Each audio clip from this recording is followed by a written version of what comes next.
ክላይሜት ቼንጅ በሰሚት አይቀየርም፣ በስብሰባ አይቀየርም፣ በሱፍ ለባሾች አይቀየርም።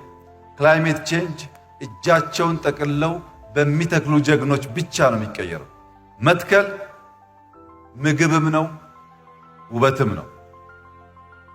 የምንተክለው ምግባችንን ነው። የምንተክለው ለዓይናችን የሚያምር የሚመችን መስክ ለማየትም ጭምር ነው። ችግኝ መትከል ከማንኛውም የፖለቲካ ሐሳቤ የጸዳ ነው። በምርጫ ጊዜ የድምጻችን ቁጥር ይለያያል።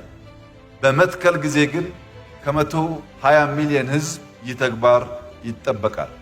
ለምን ያላችሁ እንደሆነ ችግኝ ዛሬ የምንተክለው ለነገ ነው። ማንም ሀገሩን ቢወድ ማንም ለልጆቹ መልካም ሀገርን መተው ቢወድ ዛሬ ችግኝ መትከል አለበት። ዛሬ ኢንቨስት ማድረግ አለበት። የተቃዋሚ ፖለቲካ ፓርቲ አመራሮችና አባላት ግን ከኛም በላይ መረባረብ ይጠበቅባቸዋል። ምክንያቱም የነሱ ተስፋ ነገ አሸንፈን ሀገር እንመራለን ስለሆነ ነገ ሀገር ለመምራት እንደኛ 23% ከቨሬጅ ያላትን ሳይሆን 40-50% ከቨሬጅ ያላትን ሀገር ለመረከብ ዛሬ ኢንቨስት ማድረግ ይጠበቅባቸዋል። ሰዎች ወደ ጫካ ሲሄዱ ያ ኋላ ቀርነት ነው። ጫካን ወደ ሰዎች ማምጣት ግን ዘመናዊነት ነው።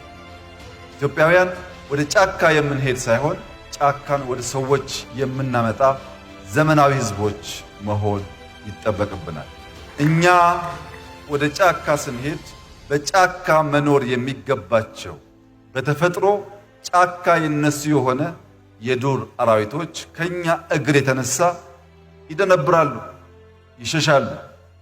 ጫካ ወደኛ ብናመጣው እነሱም በሰላም ይኖራሉ፣ እኛም በሰላም እንኖራለንና ስልጣኔን ዘመናዊነትን ለማረጋገጥ ጫካን ወደ ሰዎች ማምጣት ይኖርብናል።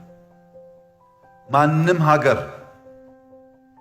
ግብርና ላይ፣ ኢነርጂ ላይ፣ ቴክኖሎጂ ላይ ኢንቨስት ካደረገ ካለምንም ጥርጥር ነገን ይዋጃል።